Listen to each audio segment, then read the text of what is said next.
এসে গেলাম।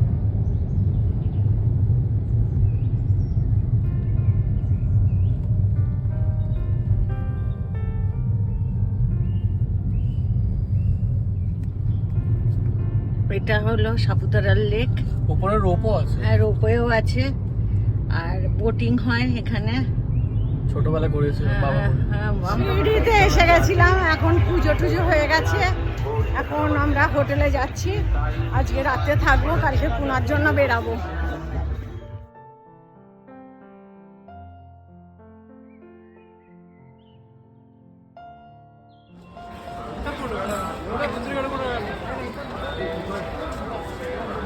আজকে শিরডি খুব ভালোভাবে দর্শন হয়েছে, দুবার দর্শন করে নিয়েছি, দ্বারকা মাই আর শিরডির মন্দিরও দর্শন করে নিয়েছি।